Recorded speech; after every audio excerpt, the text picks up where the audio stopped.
Hermanos, les invito a abrir sus Biblias en la primera carta del apóstol Juan, en el capítulo 1, versículo del 1 al 4. Primera carta del apóstol Juan, capítulo 1, versículo del 1 al 4. ¿Estamos todos allí, hermanos? Amén. Dice así la bendita palabra del Señor. Lo que era desde el principio, lo que hemos oído, lo que hemos visto con nuestros ojos, lo que hemos contemplado y palparon nuestras manos tocante al verbo de vida, porque la vida fue manifestada y la hemos visto y testificamos y os anunciamos la vida eterna, la cual estaba con el Padre y se nos manifestó. Versículo 3, lo que hemos visto y oído, eso os anunciamos para que también vosotros tengáis comunión con nosotros, y nuestra comunión verdaderamente es con el Padre y con su Hijo Jesucristo. Estas cosas os escribimos para que vuestro gozo sea cumplido. Amén. Hermanos, por la bondad del Señor, hoy comenzaremos a estudiar juntos de manera expositiva esta preciosa carta, primera de Juan, y en la tarde de hoy estaremos considerando lo que algunos comentaristas y eruditos han denominado como el prefacio o el prólogo de esta epístola.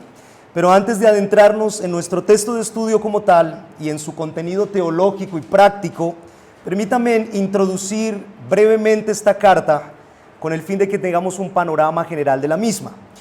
Lo primero que podemos decir de esta carta, y creo que para ustedes ya es evidente, es que dicha carta fue escrita por el apóstol Juan, el discípulo amado, uno de los 12 apóstoles del Señor Jesucristo. Hermanos, Juan escribe esta carta aproximadamente alrededor del año 90 o 95 después de Cristo, durante la última etapa de su vida desde Éfeso, y la escribe al menos con 5 propósitos en mente. Primero, Juan escribe para que tengáis comunión, capítulo 1, versículo 3. Segundo, escribe para que vuestro gozo sea cumplido, capítulo 1, versículo 4. Tercero, para que no pequéis, capítulo 2, versículo 1. Cuarto, para que sepáis que tenéis vida eterna, capítulo 5, versículo 13. Y quinto, para que creáis en el nombre del Hijo de Dios, capítulo 5, versículo 13. Ahora, hermanos, estos propósitos que Juan describe aquí a lo largo de toda su carta, y esto es importante, no están desconectados del contexto histórico y teológico en medio de la cual él está escribiendo, sino que cada uno de estos propósitos surge como respuesta a los peligros que la iglesia estaba enfrentando en ese momento de la historia. ¿Y cuáles eran estos peligros? La falsa doctrina, hermanos. Esencialmente el gnosticismo del primer siglo. Ahora, ¿qué era lo que afirmaba el gnosticismo del primer siglo para que Juan tuviese la necesidad de poder escribir esta carta? Bueno, hermanos, en términos generales afirmaba 2 creencias principales. Por un lado, afirmaba que el conocimiento era el fin de todas las cosas, es decir, para estos falsos maestros la salvación y la liberación del alma solo era posible mediante un conocimiento místico y secreto basado en experiencias esotéricas. De hecho, es por esta razón, como lo veremos en los próximos sermones, que Juan es tan reiterativo en afirmar que el mensaje apostólico, el evangelio de Jesucristo, no es un mensaje novedoso o místico, sino un mensaje históricamente anunciado desde el principio. Porque estos falsos maestros, amados hermanos, siempre estaban buscando lo que era novedoso.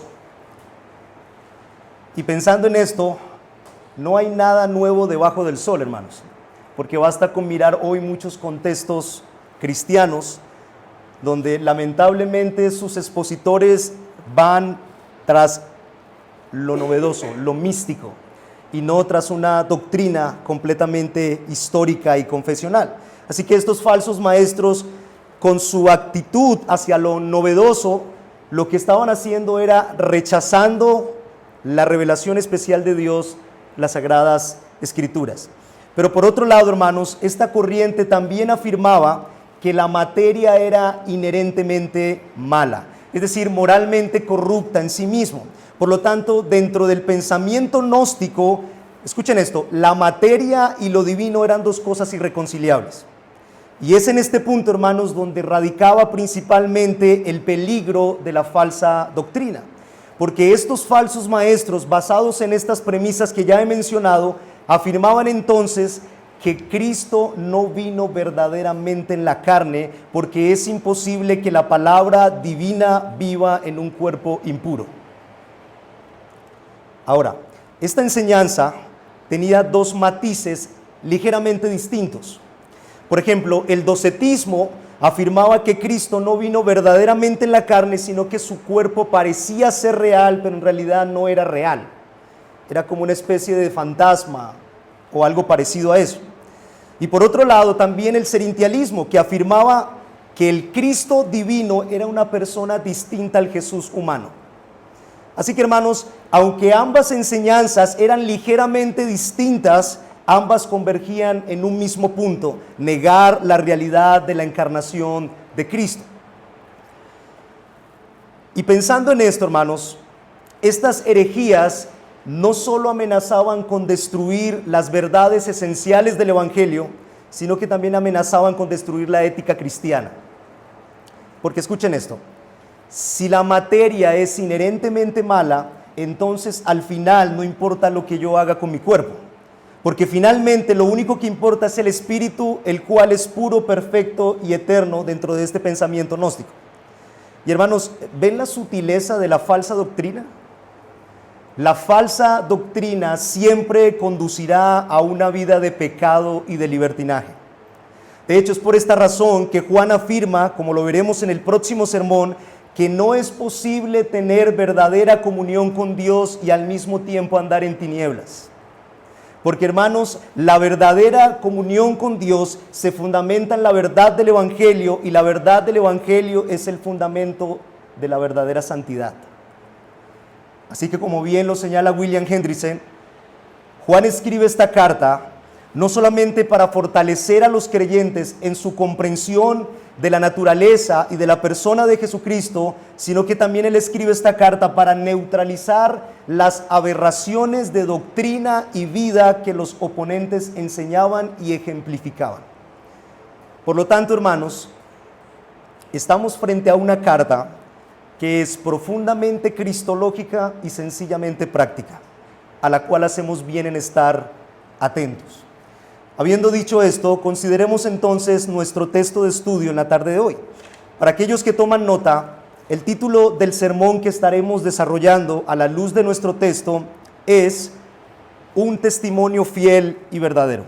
Ese es el título, un testimonio fiel y verdadero.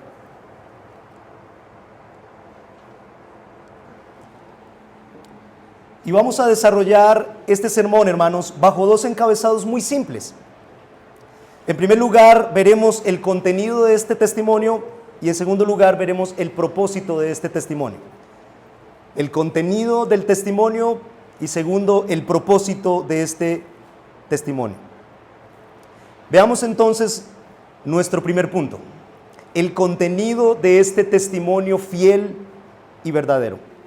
Versículo 1 hasta la primera parte del versículo 3.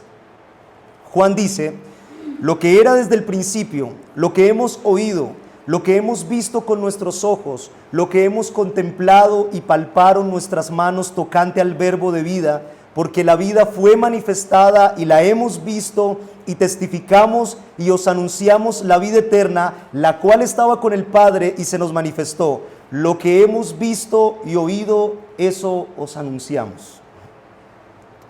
Cuando uno lee esta carta, hermanos, no es muy difícil percatarse de que dicha carta no es como las demás cartas del Nuevo Testamento. Cuando leemos, por ejemplo, las cartas de Pablo, tales como Filipenses, Romanos, Primera y Segunda de Corintios, nosotros podemos ver con toda claridad los elementos de una epístola, quién es su autor, a quiénes va dirigida, etc. Pero, hermanos, este no es el caso de Primera de Juan. De hecho, es por esta razón que algunos la han considerado no como una carta, sino como un tratado teológico o una homilía, un sermón que él envía a las iglesias de Asia Menor. Sin embargo, hermanos, aunque esta carta no presenta todos los elementos de una epístola del primer siglo, lo cierto es que el tono personal con que es escrita de principio a fin nos permite afirmar con toda certeza que ciertamente sí lo es. De hecho, el tono personal con que Juan escribe no solo nos indica que definitivamente esta carta o primera de Juan es una carta, sino que también nos indica que sus lectores le conocían muy bien y entendían que sus palabras eran divinamente inspiradas por Dios y por lo tanto eran autoritativas. Y esto es importante, hermanos, porque precisamente lo que Juan hace aquí en este prólogo de su carta, que es nuestro texto de estudio, es afirmar la realidad histórica del Cristo encarnado.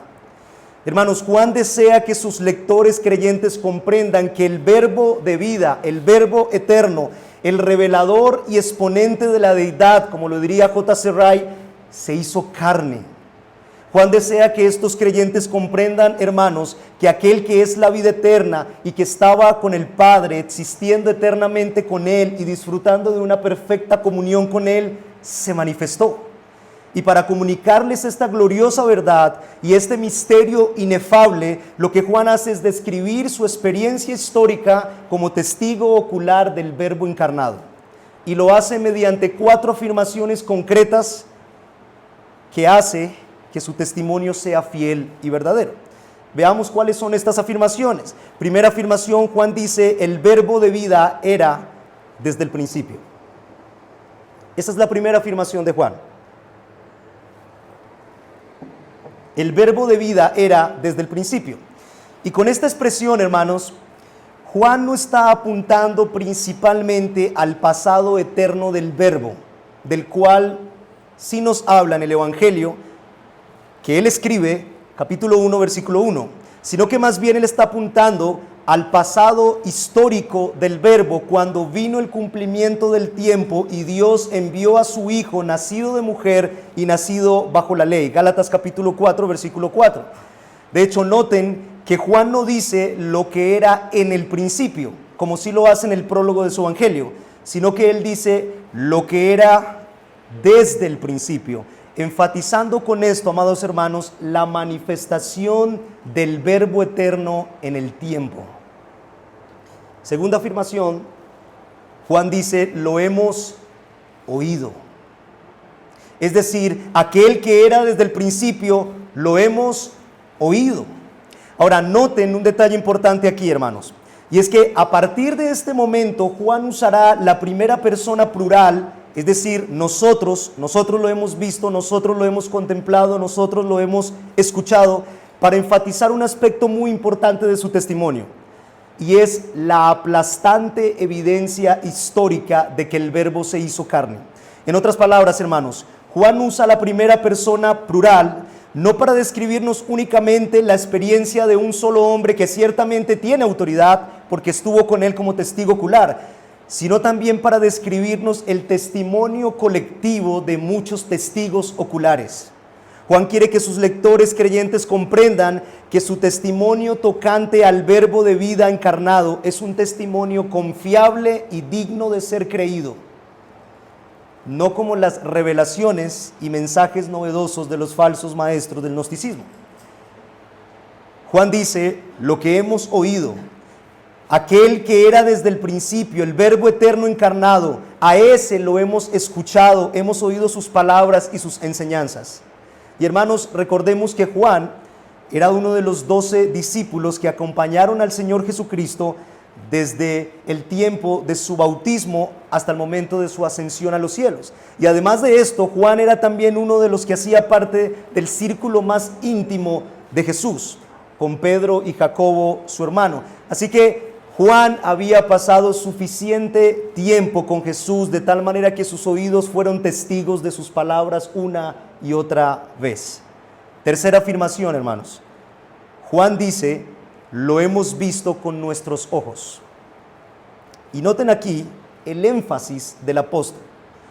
Él no solo dice lo hemos visto, sino que dice lo hemos visto con nuestros ojos. Y puede que esta expresión a simple vista parezca redundante, pero en realidad no lo es, hermanos.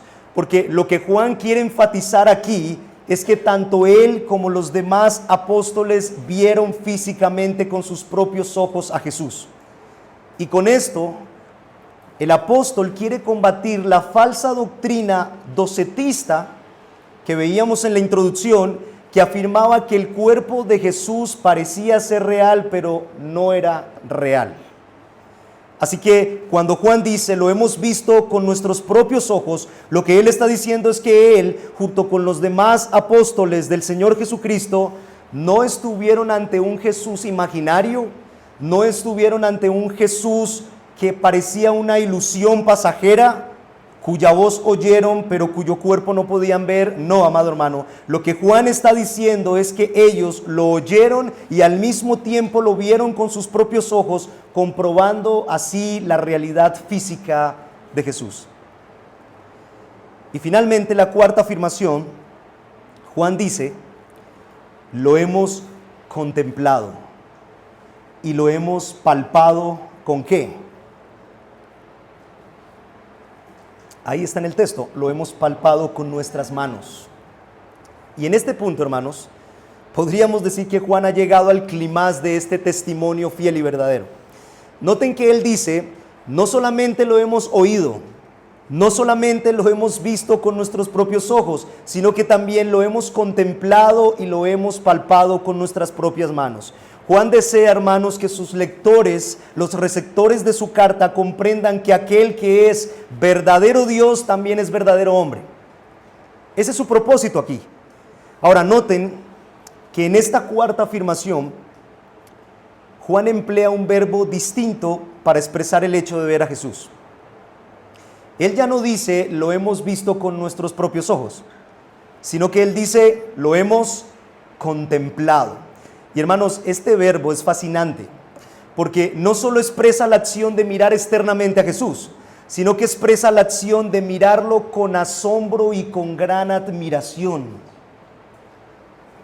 Y aquí lo que Juan está enfatizando, hermanos, escuchen con atención esto, es que él y los demás apóstoles contemplaron no solamente la realidad física de Jesús, sino que también contemplaron su gloria como el verbo de vida encarnado. De hecho, esta es la misma idea que expresa Juan en su Evangelio, en el capítulo 1, versículo 14, cuando dice, y aquel verbo fue hecho carne y habitó entre nosotros, ¿y qué? Y vimos, contemplamos su gloria, gloria como del unigénito del Padre, lleno de gracia y de verdad. Hermanos, Juan quiere que estos creyentes comprendan que Jesús no es un simple mortal, como sí lo afirmaba el serintianismo. Ciertamente Él es verdadero hombre, pero al mismo tiempo es verdadero Dios. Es a este Cristo glorioso, a este Jesús divino, el Hijo eterno, el Hijo amado, el resplandor de la gloria del Dios invisible, que Juan dice lo hemos contemplado. Pero además de ello, como si fuera poco, Juan agrega, lo hemos palpado con nuestras propias manos. Y en este punto, hermanos, lo que hace el apóstol es afirmar una vez más lo que ya ha venido afirmando desde el principio, y es que el cuerpo físico de Jesús no era una ilusión, sino una realidad absoluta desde el principio. De hecho, el verbo griego que usa Juan aquí para palpar es el mismo que aparece en Lucas capítulo 24, versículo 39, cuando Jesús le dice a sus discípulos después de la resurrección, mirad mis manos y mis pies, que yo mismo soy, palpad y ved, porque un espíritu no tiene carne ni huesos como veis que yo tengo. Así que el propósito de Juan aquí, amados hermanos, no solamente es declarar la realidad absoluta de la encarnación de Cristo durante su vida y ministerio terrenal, sino también declarar la realidad de su encarnación, escuchen esto, en el momento de su muerte, resurrección y ascensión a los cielos. Y digo esto, hermanos, porque el serintianismo sostenía que el Cristo divino descendió sobre el Jesús humano en su bautismo, y escuchen esto, pero lo abandonó antes de la crucifixión. En otras palabras, para estos falsos maestros del gnosticismo, quien murió en la cruz no fue el Hijo de Dios hecho carne, sino el Jesús humano. Así que Juan dice, lo hemos palpado con nuestras manos para afirmar con absoluta certeza y autoridad de que Jesús es en efecto el Mesías celestial, es decir, el Cristo, con dos naturalezas diferentes, la divina y la humana, pero inseparablemente unidas en una misma persona. Ese es el punto aquí, hermanos, de Juan. Esa es la conclusión cristológica a la que el apóstol desea que sus lectores comprendan.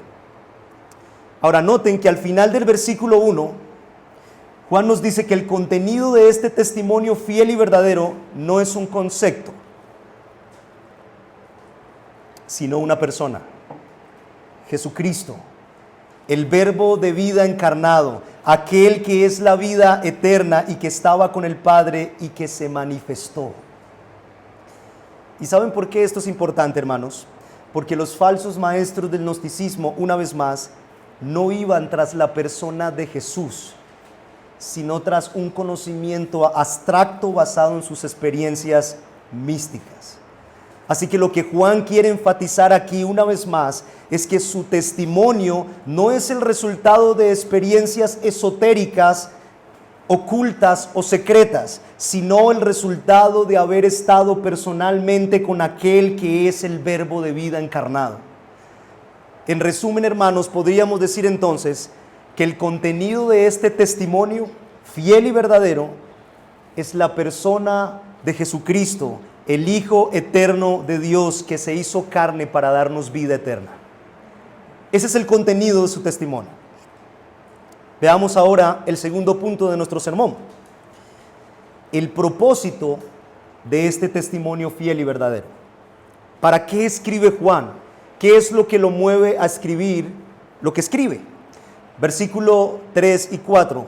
Juan dice, lo que hemos visto y oído, eso os anunciamos. ¿Para qué? Para que también vosotros tengáis comunión con nosotros, y nuestra comunión verdaderamente es con el Padre y con su Hijo Jesucristo. Estas cosas os escribimos para que vuestro gozo sea cumplido. Después de que Juan afirma en el versículo 1 la realidad histórica del verbo de vida, ahora él pasa, hermanos, a describirnos la naturaleza de su misión pastoral. Juan escribe esta carta y más específicamente este prólogo para producir verdadera comunión y verdadero gozo. ¿Saben en quiénes? En aquellos que han abrazado por la fe el testimonio fiel y verdadero de que Jesús es el Hijo de Dios encarnado. Este es el propósito de Juan al escribir estas palabras, hermanos. Ahora, veamos en qué consiste cada uno de estos propósitos pastorales que Juan nos describe aquí. Primero, Juan escribe para producir verdadera comunión. Versículo 3. Lo que hemos visto y oído, eso os anunciamos. ¿Para qué, hermanos? Para que también vosotros tengáis comunión con nosotros, y nuestra comunión verdaderamente es con el Padre y con su Hijo Jesucristo. El término clave aquí, para entender lo que Juan nos está diciendo, es la palabra comunión o koinonía en el original. Juan usa esta palabra, hermanos, para denotar no solamente su interés de que sus lectores compartan con él sus mismas convicciones en torno a la persona de Jesús como el Hijo de Dios encarnado, sino que también usa esta palabra para denotar la realidad del compañerismo espiritual que existe únicamente entre aquellos que han abrazado por la fe este testimonio acerca de Jesús.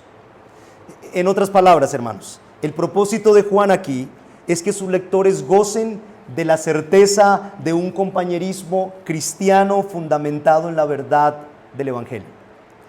Y esto nos enseña algo muy importante. Nos enseña, hermanos, que la verdadera comunión fraternal se fundamenta en la verdad. Amados hermanos, solo aquellos que abrazan por la fe el mensaje apostólico de que Jesús es verdaderamente el Hijo de Dios, el Verbo de vida encarnado, solo estos pueden gozar de verdadera comunión y compañerismo fraternal. Escúchame muy bien, amado hermano. La razón por la que tú y yo gozamos de comunión fraternal y nos amamos, no es porque haya alguna virtud inherente en nosotros que nos reúna cada domingo en el día del Señor para adorar al Señor. Gozamos de este maravilloso compañerismo cristiano porque nos une una sola cosa, una sola persona, el Evangelio, Jesucristo.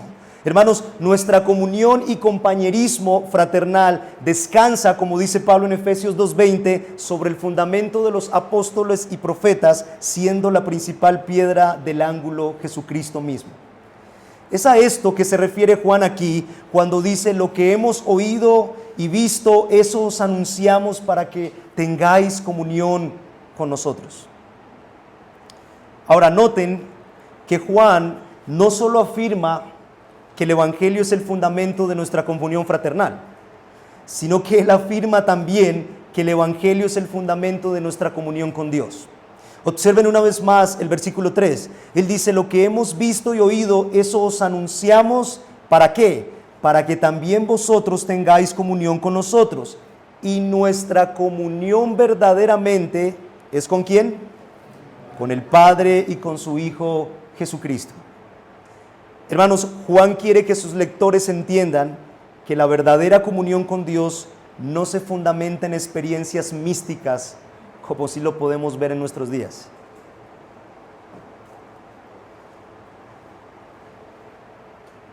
La verdadera comunión con Dios no se fundamenta en experiencias místicas, como los gnósticos afirmaban tener, sino que se fundamenta en el mensaje del Evangelio.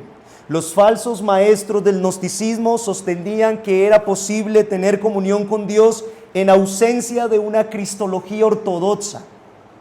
Es decir, en ausencia, hermanos, de una correcta enseñanza acerca de la persona de Jesucristo. Así que Juan quiere dejar muy en claro que eso no es posible en absoluto. De hecho, es por esta razón que él usa el término o la conjunción verdaderamente en el versículo 3 respecto a nuestra comunión con Dios. Porque precisamente su propósito, hermanos, es no solamente enfatizar la realidad de la comunión con Dios que gozan todos aquellos que creen el testimonio acerca de Jesús, sino también enfatizar la imposibilidad de tener comunión con Dios habiendo negado o rechazado este testimonio. Así que Juan aquí es bastante enfático en afirmar que solo aquellos que creen el testimonio con el que Dios ha testificado acerca de su Hijo, solo estos y únicamente estos gozan o pueden gozar de verdadera comunión con el Padre y con su Hijo Jesucristo. Veamos ahora finalmente el segundo propósito de este testimonio. El primero es producir verdadera comunión. El segundo propósito, Juan escribe para producir plenitud de gozo. Versículo 4. El apóstol dice: estas cosas os escribimos, ¿para qué? Para que vuestro gozo sea cumplido. Alguien dijo alguna vez, y cito, que el secreto de la felicidad auténtica radica en mantener una comunión estrecha con el Padre y con su Hijo Jesucristo.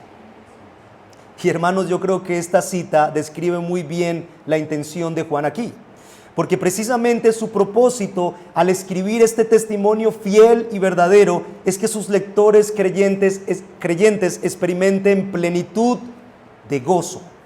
No solamente al saberse salvos por medio de la fe en Jesús, quien es el verbo de vida, sino también al saberse en una comunión íntima con el Padre, el Dios del pacto, y con su Hijo Jesucristo, el mediador del pacto. Ahora, hermanos, la expresión que Juan usa aquí, gozo cumplido, es una expresión muy interesante en el original, porque denota la idea de una alegría que es profundamente desbordante.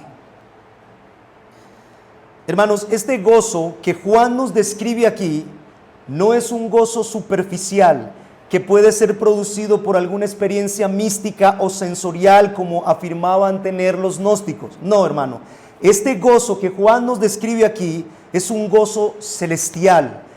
es un gozo que sobrepasa todo entendimiento, es un gozo profundo y que no está sujeto a las circunstancias.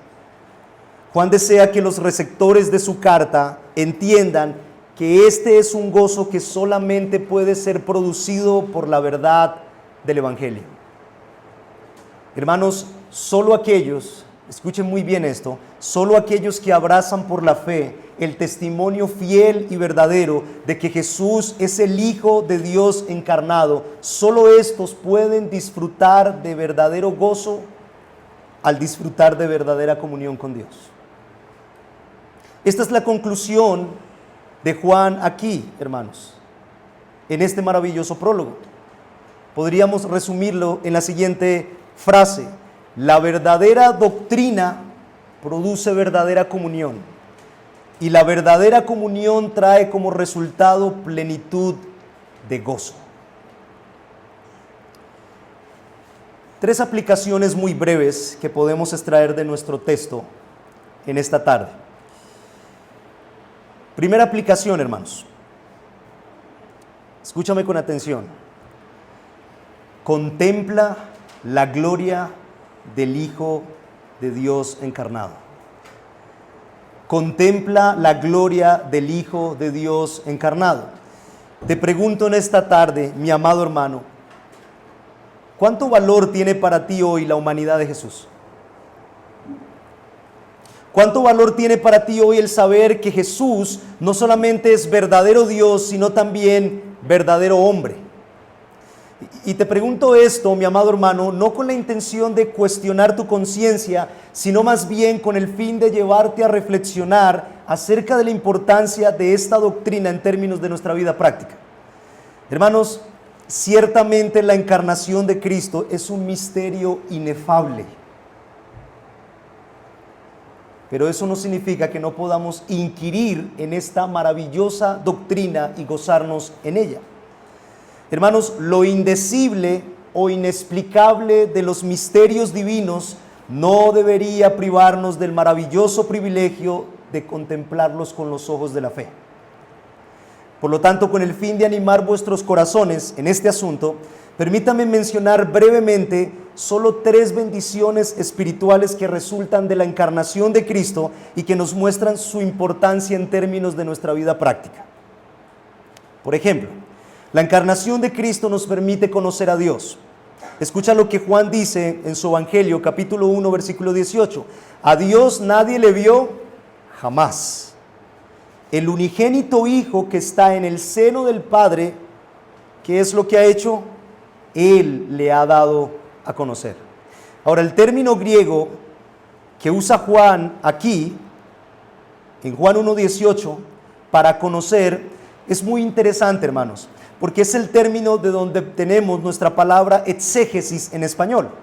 Así que lo que Juan está afirmando aquí es que Cristo es la exégesis del Padre, o como lo diría el puritano John Owen, y cito, Cristo y solo Cristo es la revelación perfecta de la naturaleza y la voluntad de Dios para nosotros. Por lo tanto, hermanos, dice Owen, sin Cristo no habríamos sabido nada verdaderamente de Dios, porque Él habría sido eternamente invisible para nosotros. Nunca habríamos visto a Dios en ningún momento, ni en esta vida, ni en la porvenir.